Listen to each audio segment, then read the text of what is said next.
Today is July 28th, 2005. This is Stan Moretsky, and with Lauren Sherman, our videographer, we have the pleasure of interviewing Allan Nachman. Allan, we have your signed approval to do this interview, but I also need your permission on camera to conduct this oral history, which will be used in the future for educational and historical research. Is this okay with you? Yes. Thank you. Okay, let's start at the beginning. First of all, where were you born? Detroit, Michigan. Okay. Tell me about your early history, your life, your family, growing up. Where in Detroit were you born? I was born. I'll start with my parents, which Yes, I think please is a great do. way to start. Yes. My dad came from Poland, 1929. Met my mother in 37. She's from Toronto, Canada. That met each other at a B'nai B'rith Yom Kippur night dance in Detroit. She was visiting Detroit. He was living here. They got married.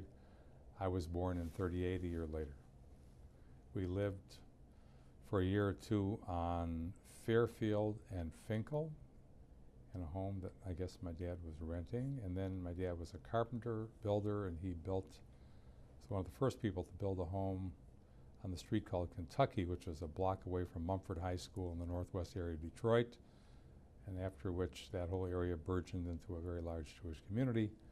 But that's where I think he built the house in 41 or 40, just at the beginning of the war, and that's where I was born and brought up. Very interesting. So you were out in the northwest area long before it became... Yeah, at its beginning stage of when the Jews were just starting to move in there. Okay. Well, were your folks very Jewish oriented? Well, my dad came from an Orthodox family in Poland. He was, when I began to recognize what my religion was, we were basically conservative Jews. My dad was one of the founders of, was then known as the Northwest Hebrew Congregation and Center, which turned out to be Adat Shalom Synagogue. And that synagogue was started in 1945, right after the war. Rabbi Siegel, who was our first rabbi, had been a Jewish chaplain in the war and whatever. So my dad, I think, felt comfortable following tradition, not necessarily in the Orthodox sense, but certainly not in the Reform sense. So he was a Reform Jew. And when the synagogue started, he became active, and that's where I was schooled. United Hebrew Schools eventually had a branch at the Northwest Hebrew Congregation on Curtis and Livernois, and that's where I got my Hebrew education. Very interesting. And it's interesting that you went right on and got very involved with Jewish education as you've gotten involved with the Jewish community too. Well, going to post-intermediate school, I wanted to I don't know, I wanted to get involved in AZA. And at that point, AZA was very popular, and there were no chapters available to join. They were all filled. And a friend and a few others, friends and myself, started a new chapter called Brandeis AZA, and it's still around. Okay. Yeah, and we were active. I was active in BBYO through high school. Then when I went up to University of Michigan for undergrad in '56, I got active in the B'nai B'rith Hillel, and got quite active in Hillel on campus. So then I went on to law school from '60 to '63 at the University of Michigan, and didn't have much time other than to study law. But when I came back, a year or two after I came back out of law school, I got involved in it was then known as the junior division of the Federation, which now is the Young Adult Division, and eventually became president in '69. But so I've had a continuity of Jewish involvement for a long period of time. I think a lot of it has really not related to my dad, because my dad wasn't a joiner. He gave his carpentry services to the synagogue, that type of thing, but he wasn't a joiner. But my mother was very, very active in the sisterhood of our congregation, and that might have been my role model, to see the fact that you donate your time and your involvement to help support a synagogue, nonprofit, whatever. And I've done that for my whole life, really. You know, reading your biography it's just amazing to see how you've moved through all the organizations and all that you've accomplished, and you should Well, be very proud of yourself. I've been a member. I don't know how much I've accomplished, but I've been a member of a lot of organizations. Okay. Well, so you went to the elementary school over there? Oh, Bagley Elementary, which And you is said post-junior which high.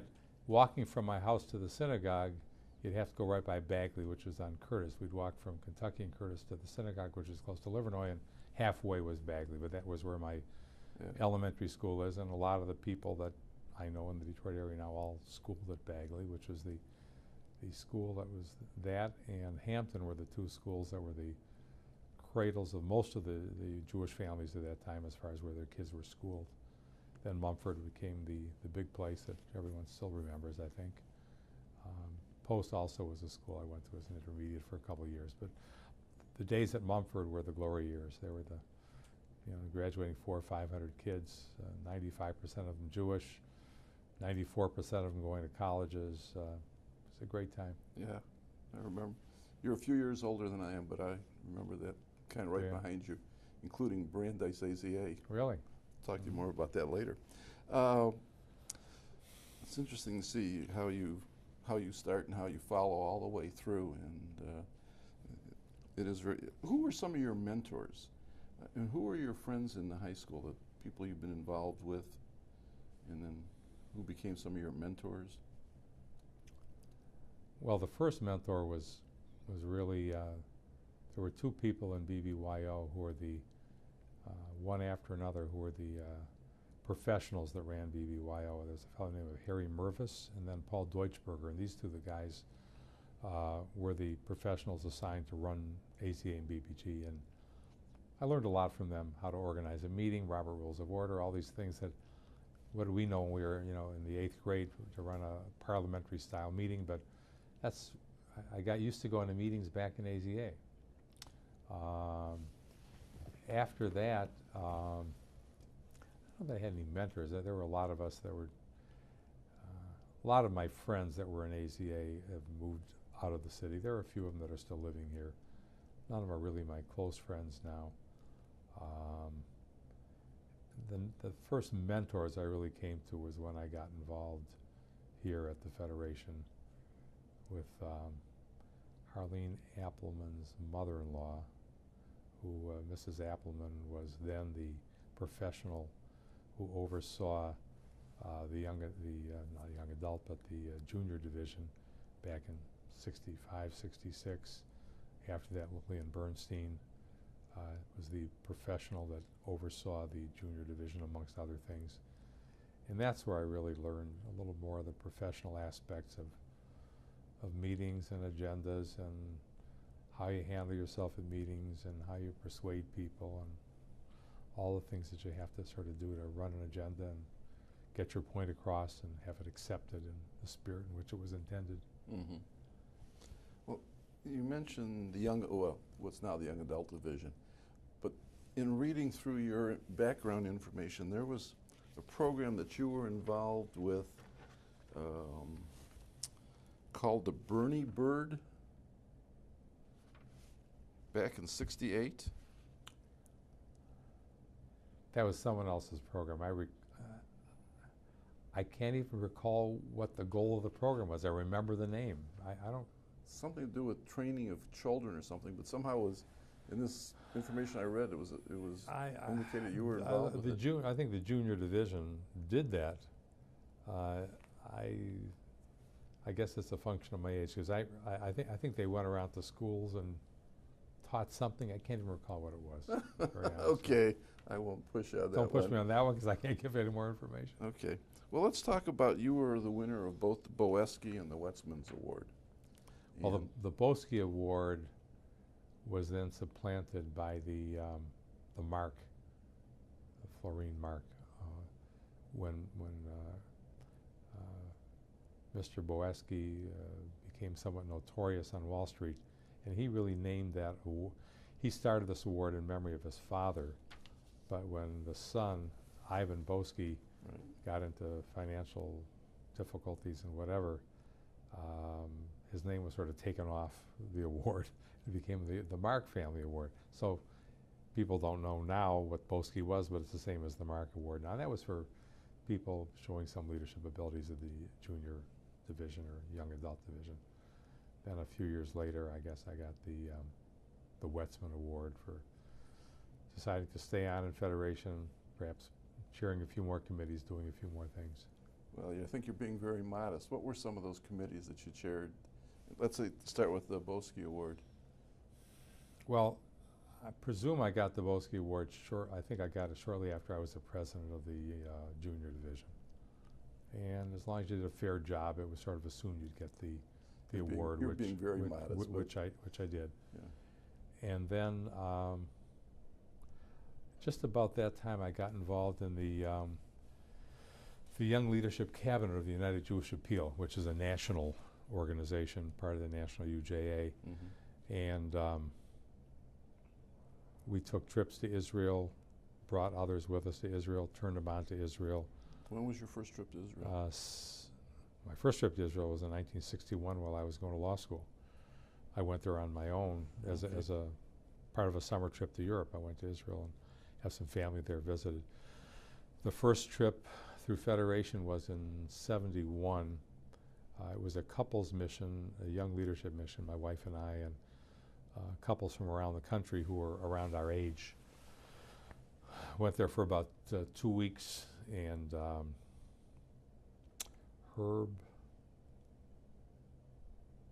there was a rabbi active in the United UJA, the overall UJA in the United States. I can't remember Herb's last name now, but he was a rabbi assigned to get young people like myself active, rather from we're showing some activity in our local area, active on a national level. And he was a very charismatic guy. That was, if there was ever a guy who was a Pied Piper for young Jewish people, it was he. He was just an amazing lecturer, knew all the answers, wonderful person to be with, and very stimulating. That trip to Israel really turned me on to Israel. And I went to another one in '74, another young leadership mission. That one with my wife and I was when I got captured by the Egyptians. Yeah, I want to hear about that. I'm going from point to point. That's but fine. Don't worry about it. There's no one of the few structure to interesting this. things I've done in my life was getting captured by the Egyptians. There were there were probably 30 or 40 couples that were in Israel together for 2 weeks in the summer on this UJA Young Leadership Mission. The day that we decided to go down to see the Suez Canal, and this was in February of '74.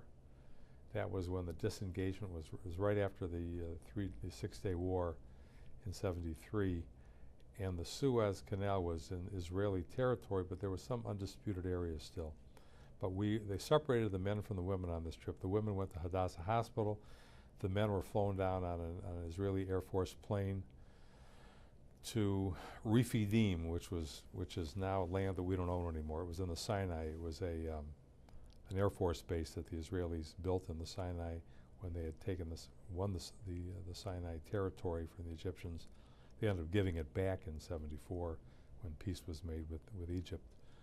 But we flew down there. We got on a bus, all of us guys, and the bus starts going towards the Suez Canal, maybe 15, 20 miles away.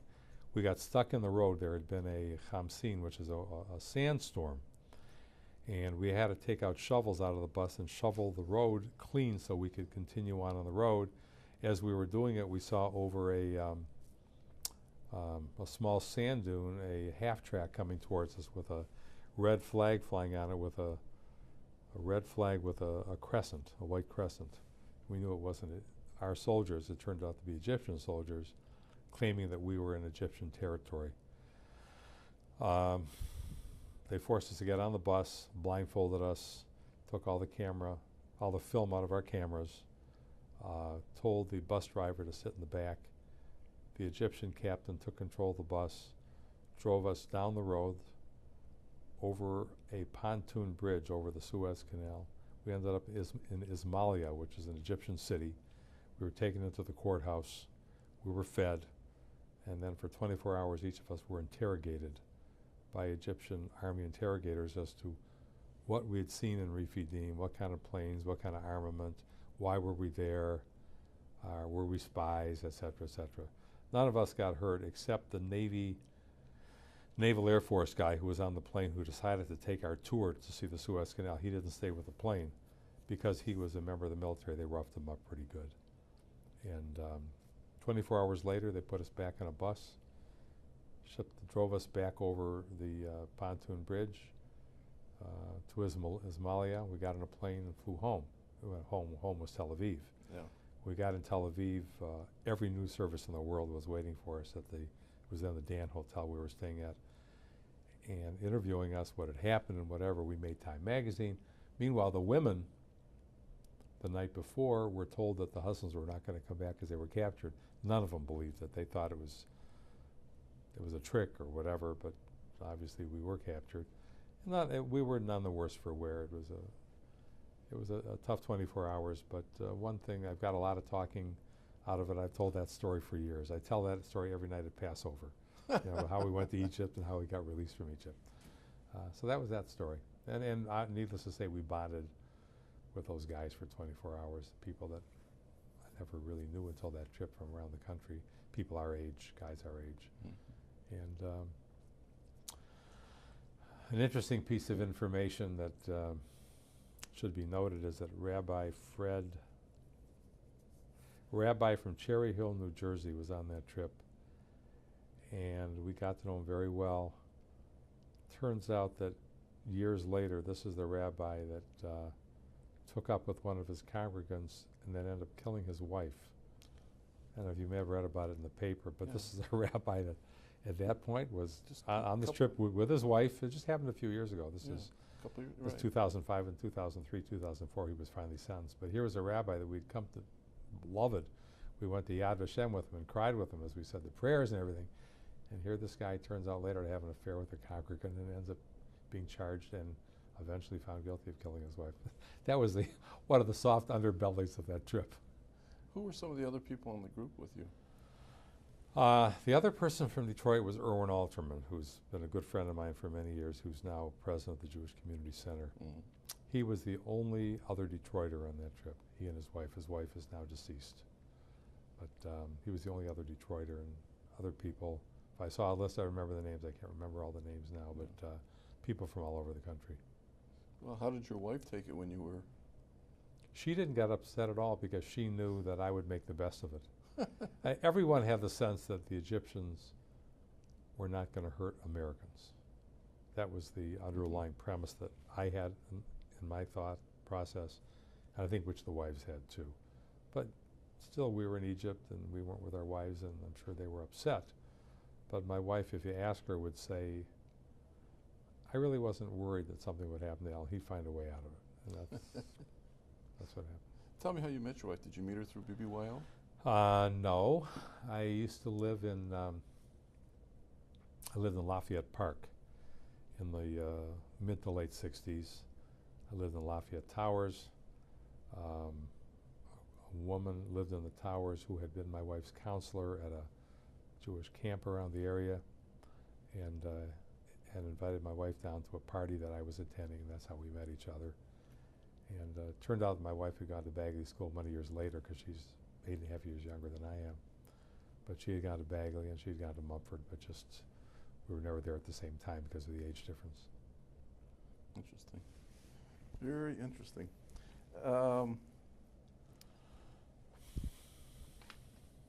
You mentioned about being in the Boesky. What about Wetsman Award, and what was that one for? I think what the Westman Award is meant to do is to award young people who have demonstrated some level of leadership in the community, let them know that the community thinks positively about people that continue on to show some leadership, let's say after the junior division. And it's a pat on the back saying thank you for what you've done and we want to recognize you. And I guess in a way that pat on the back is nice every once in a while, let you know you're recognized. And I don't know that would have made any difference whether I'd continue on with my involvement in Federation, but it's nice to get a pat on the back every once in a while. Well, going through all your background information, it seems that one of the key areas that you've been involved with is education and various committees and whatnot, and through the course of the years with the changes in how kids receive Jewish education in this community. I'd like to hear some of your thoughts on that, and talk about your various committee involvements with that. Well, I've been involved in committees, allocations committees of the Federation that, amongst other things, allocated monies to Jewish education, whether it be to the day schools, yeshiva, also United Hebrew schools. One of the more difficult things I did was the community realized 10, 15 years ago that we could not, as we had for many, many years, continue to support United Hebrew schools. These were schools that were lodged within synagogues and basically somewhat run by in an amalgam of talent from the synagogue as well as from the United Hebrew schools, which was then an agency of the Federation. We thought it would be better if we gave the money that we gave United Hebrew schools directly to the synagogues, let them run their own schools. So I had to, for lack of a better term, put out of business United Hebrew schools. And that wasn't accepted well by some of the teachers, wasn't accepted well by the community. But those of us at Federation felt strongly that synagogue-based education run by the synagogue was probably more effective than if run by the central agency, in this case the United Hebrew Schools as an agency of the Federation. And eventually we phased out the support to each of the synagogues to run their school, but instead changed that to a scholarship for those kids that would go to each of the synagogue or temple schools that could not necessarily afford to, parents couldn't afford to send them. We'd give scholarships, and I think that's still what's done now. I guess my philosophy is that if you don't have an educated Jewish populace, will eventually wither away. We're the people of the book, and even if you go to help out the Jewish agencies by raising funds for the Allied Jewish Campaign, which is what it was then called, now it's called the Annual Campaign. If you go to people who have no knowledge of their Judaism or very little knowledge, they won't necessarily respond. And how do Jews take care of other Jews? How do you do it if you're not going to get funding from the Jews that care? And you have to care right here. You have to care in the pit of your stomach and in your heart.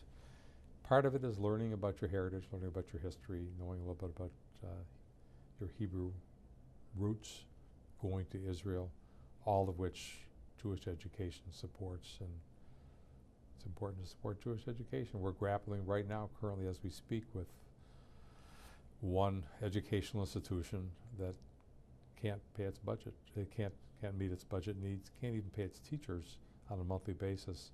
They come perilously close to having payless paydays. We're grappling that with, as we speak, we're grappling with those issues. So Jewish education is always on the front burner. It's our highest priority in the community. A lot of our money goes for Jewish education. It doesn't seem to be enough. If there's one mantra that's been heard over the years from the 60s to 2005, it's never quite have enough to do everything that we have to do. The Jewish agenda is a large and varied one, and we work hard on our campaign every year. I just left a meeting where we talked about the goal for the 2005-2006 campaign and how it has to increase from the goal last year, which was $35 million, and we're going to probably, hopefully, raise it a little more. A lot of the money goes to education. We all feel strongly about that as our top priority. Yeah.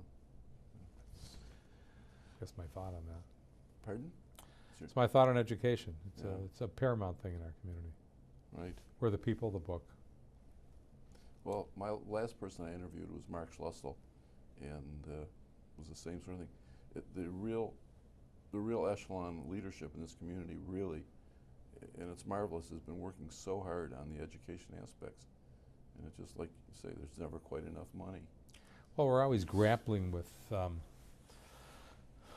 hardest thing is grappling with the priorities.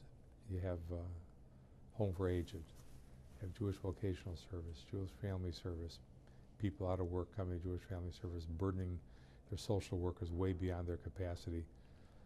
You want to run your schools. You have a finite budget of dollars you raise by the campaign. How do you allocate that?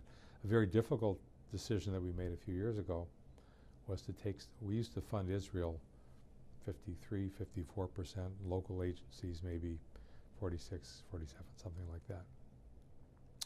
We brought that into, we took some millions of dollars out of Israel's support and threw it into our local needs. And that's still sort of that way now. It's maybe it's 51-49. And there are those in the community that don't agree with it. I can mention names of people that are so supportive of Israel that say, you know, without a strong Israel, you can't have a strong Detroit. You can't have a strong Jewish community here. Israel is paramount. Others say Israel can take care of itself. It's got high-tech industries, et cetera. They're not in at least in an outgoing war anymore. They certainly have a terrorist war going on. We really have to take care of our own. And there's that constant battle, there's that angst, and every time we allocate dollars in May or June of every year, there's different echelons of people that'll argue both ways. It's which came first, the chicken or the egg? Yeah. If you have educated Jewish people here, they'll help to support Israel. You have to have support for Israel. I mean, it's which came first, the chicken or the egg? Yeah, and that debate will continue to go on. There's no answer. Forever. There's no answer. As long as they're around to debate it, that's good. 2 Jews, 3 debates. Yeah, That's exactly. the old Exactly. idiom.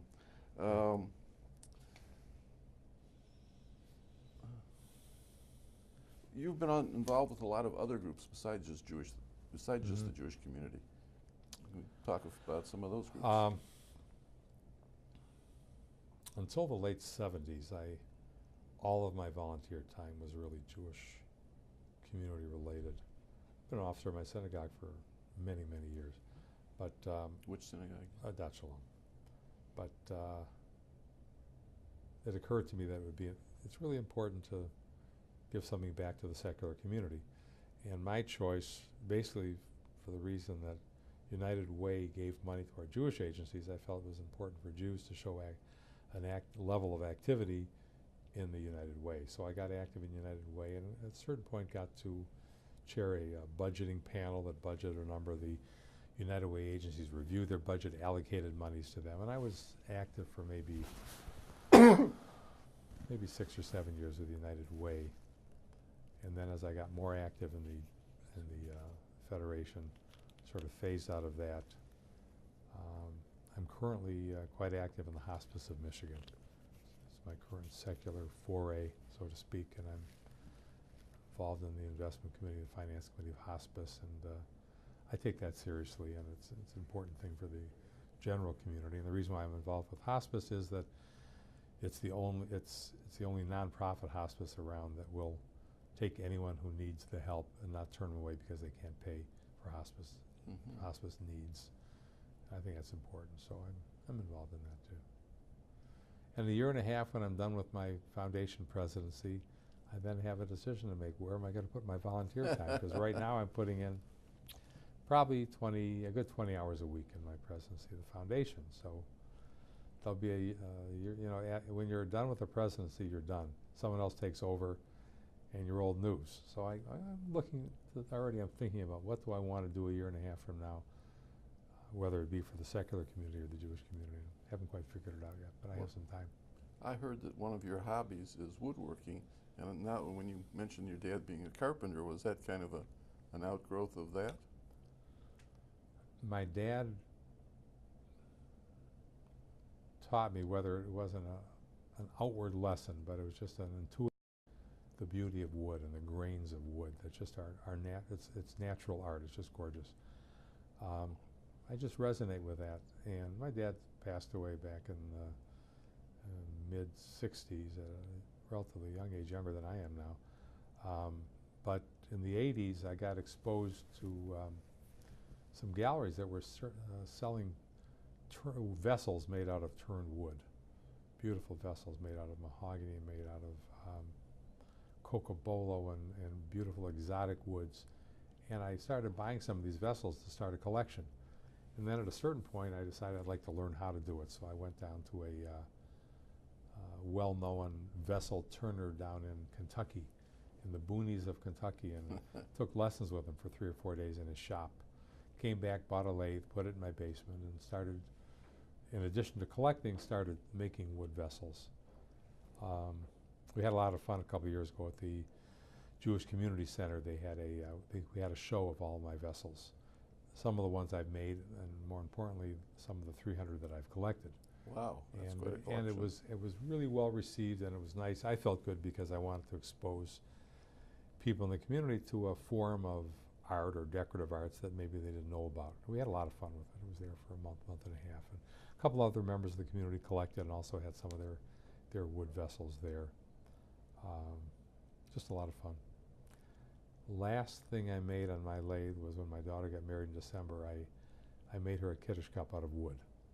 Since that time, I've been so busy with foundation, I haven't gone back to my shop, but I'll probably sometime in the next few months, when the weather gets cooler again, go back to the shop and play. So that your art collection, then, that I understand you have, is also mostly wood vessels? And Mostly, it's a vessel collection, so I collect glass, couple pieces of glass, not a lot of ceramic pieces, a lot of woven baskets, which are really vessels, and mostly wood bowls for vessels or bowls, but in very artful designs. And there are people around the world that do that. The latest bowls I collected were bowls that were carved, not really turned on a lathe, but carved by people in Australia who are wonderful with their tactile sense of how to work with wood. So it gives me a lot of fun and good feelings to play with wood and to collect it and to turn it and to look at it and show it to people. Tomorrow I've got the executive staff of Federation Foundations coming to my home, and we're going to spend an afternoon just to lay back and schmooze a little bit and socialize. And I'm sure some of those people haven't seen the collection. I'm excited to show it to them, and I'm sure hopefully they'll like it. I've heard it's very beautiful. Yeah, thank you. And it's interesting, as an attorney, you must still be very involved with your career. That all the time there, that's a great way to relax and. Yeah. Well, it's coming back from a federation meeting. Also, I need a little relaxation. So it's for both. Actually, my law practice, I'm cutting it back a little. I probably practice half time now. My volunteer activities are the other half time. And then I also do a lot of traveling, a lot of world travel with my wife. Mm-hmm. And we just came back from Berlin, Barcelona, and obviously every place we go, we try to find the Jewish piece of the city. In Berlin, we went to the Jewish Museum that was just opened a few years ago, and Jewish music festival that was going on, saw an old synagogue there.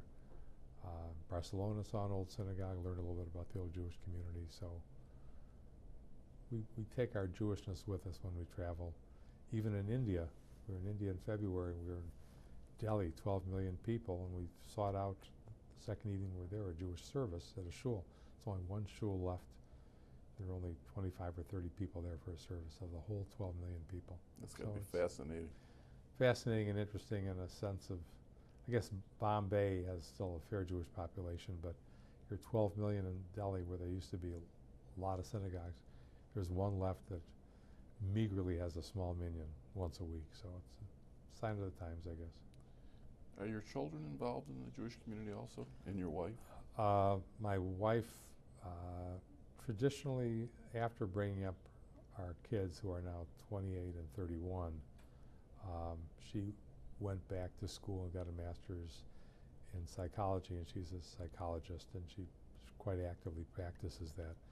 She's currently the chairperson for, I can't tell you the exact name, but stewardship, which is overseeing those people that have given major gifts to our Millennium Fund, supporting education, supporting the aged. It's important that there be a Federation representative who meets with them, talks with them, lets them know how their money is being used, makes them feel good that their money is being put to good use. So that's called stewardship, and she's overseeing that, and she really enjoys that opportunity. My son lives in Dallas. He's not active in Jewish things at this time. I think when he settles down with a family, he may be, but he's still footloose and fancy-free as a single 28-year-old. My daughter, Ilana, that's my son, David. Our daughter, Ilana, is 31. Just got married in December. She's quite active in APAC, the American Israel Public Affairs Committee. She's not active in the young adult division. She sees herself as a little bit different than the typical young adult active person. She's got a mind of her own, very independent. APAC is her thing. She supports Israel, and she's gone with me to APAC national conferences. She really enjoys that. And I think over the years she'll get more actively involved as she gets a family together, which she's got married. Interesting.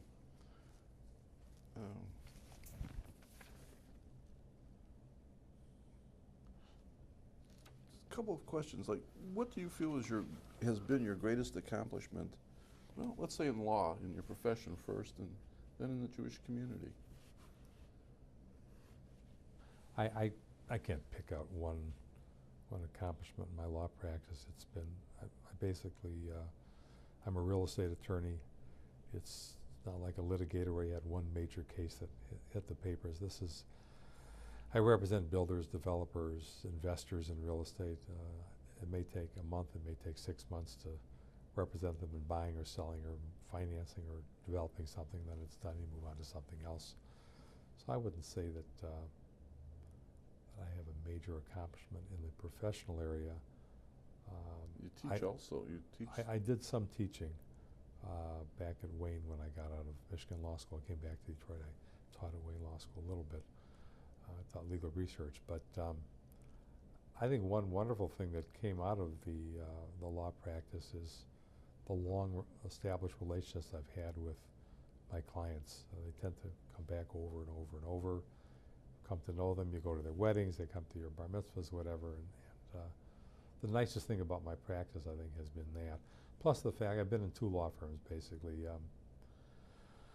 From when I got out of law school until '87, I started with this firm and eventually became a partner in a small firm called Hyman, Gerwin, Nachman, Friedman, and Winkleman. That firm disbanded in '87, and it's primarily a Jewish firm. There were some non-Jews in it, primarily Jewish, a very active firm. Good old Jay Leonard. Yeah, right. And then all of us went to different firms. I went to the Butzel Law firm where I am now. I've been there from '87 to 2005 presently. And the camaraderie of practicing with the guys at the old Hyman, Gerwin, Nachman firm, and the camaraderie at Butzel Law, which when I joined had less Jews than it does today. It's probably got a higher Jewish population, but still in the minority there. But made wonderful friends in the law practice. As I said, not only with clients, but the lawyers I've practiced with, and just a nice, we've had a convivial and supportive atmosphere in both law firms, which has been very, very nice. What is my more important thing I did perhaps in Federation or Foundation? What you feel has been the thing that you walked away from saying, I really did something here? I think from 65 to 67, in that range, when I got involved in the junior division, through until a couple of years ago, I just chaired about every chairmanship you could have in every allocation division, the Planning and Allocations Steering Committee. Did a lot of different things, and I can't pull out one and say I did the best job in the world. But what everything was aiming for in my mind was the chance to be a president of either the Federation or the Foundation. In this case, I'm the president of the Foundation, and I think because I was so active on the Federation side, which is the agency side, and the allocation side, and the programming side, and then coming into the Foundation, which is the asset holding arm and the investment arm of our Jewish community, I think I've been able to take both of them and put them together, my experience in both areas. Hopefully I'm doing a fair job. I feel like I'm doing a fair job in the Foundation presidency, because my view is, I think, a 360-degree view, not just of the assets and the dollars of the Foundation that we're investing in endowments, but everything that we do as a Foundation to support our agencies and all the programs of the agencies and the agency endowments. So it's a mixture of things, but I'd like to think that I'm doing a fair job in my Foundation presidency, and I don't know that anyone walks away and says I've been the best president or the worst president. What I believe, it's door to door. Every generation is like a link, and if you pick up where the last person left off and you do a fair job and preserve that organization and let it continue a little. We're already in the process of nominating my successor, and hopefully he'll pick up where I left off. And as long as the chain doesn't break, everyone does their piece, keep the Jewish community stable, I feel good about it. That's really where I come from. I don't look for COVID. I don't think anyone knows me as the kind of person that does. I don't have a heavy-duty ego. Just want to support the community and make sure it sustains itself, and I think so far we are.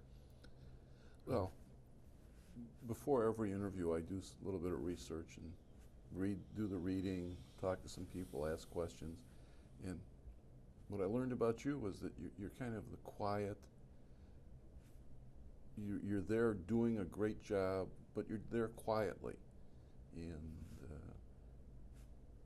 but your thoughts, your thought processes, the points that you add are always some of the very best that are ever put on the table. And well, you know, when you've been around for years, there's nothing new under the sun. So maybe some of my thoughts are just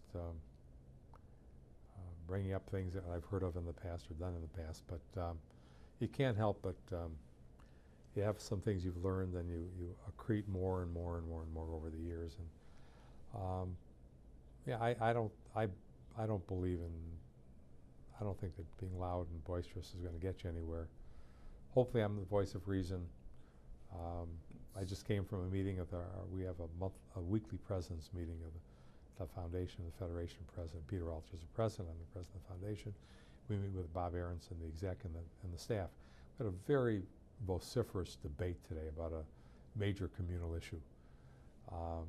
Peter and I looked at it a little different way, and I think we respected each other, and I don't know that we came up with an answer right now, but sometimes one of us or the other is the loyal opposition, and it takes two sides, and hopefully from his position and my position we'll come up with a position that makes sense for the community. But I just, where I'm coming from is do your job, stable, don't have any big ups and downs, just grow the endowments, grow the campaign, make some sound decisions, and keep the Federation here for the future. That's what I'm doing. Well, I think you're doing a great job of it. Thanks. One other question I want to ask you. In some of the old pictures of you from like the 70s, you had the most incredible sideburns and head of hair. I'm looking to the wall here, but the picture on that wall was the picture of as I was president of the young adult division. By that time, I had some sideburns. It's right over there, but I already had lost my mustache. But as years changed, I used to have sideburns down to here. I had a mustache. When I got the first gray hair in my mustache, my wife said, "Sorry, no more. It ages you. Take it off," which I did. Well, you still have a lot of hair left, far more than I do. So. Thank God. Thank God. Well, is there anything you'd like to add? Other thoughts? I'll add one more thing that something for the future generations. Your kind of thoughts. Well, what I'm hoping is that one issue I see that I'm concerned about. Every succeeding generation is less linked and less knowledgeable to of what the past has been. I remember a little bit about the Holocaust. The next generation remembers less, and the next generation remembers less. We shouldn't necessarily be bound to our Jewish future based on what the Holocaust taught us, but it did teach us a major lesson. We have to take care of ourselves. No one else will take care of us unless we take care of ourselves. As I see the numbers of givers to our campaign getting a little less every year, all our campaign numbers are still stable, but less and less people are giving. It's an indication to me that we maybe have to do a better job in Jewish education, a better job in letting people know that we have an organized Jewish community that takes care of those that can't take care of themselves, and to continue up with our campaign. But I think it's going to be a bigger challenge as years go on. All the more reason to have vigorous Jewish education. All the more reason to keep up our Jewish educational institutions, the Hillel day schools, the new Jewish academy, whatever. The other thing I wanted to mention was sort of interesting to me. My wife's family, the Orley family in Detroit, we just realized recently that there's a confluence of things happening just about this time. My brother-in-law, Larry Lax, who's married to my sister-in-law, Melissa, this year is chairman of the campaign, of the annual campaign. I'm president of the foundation. My other brother-in-law, Rob Orley, is chairing the Fisher Mission to Israel coming up this year. Has been active, very active, and was president of Hillel Day School. My other brother-in-law, Greg Orley, just became president a few weeks ago of Shar Congregation Shar Tzedek.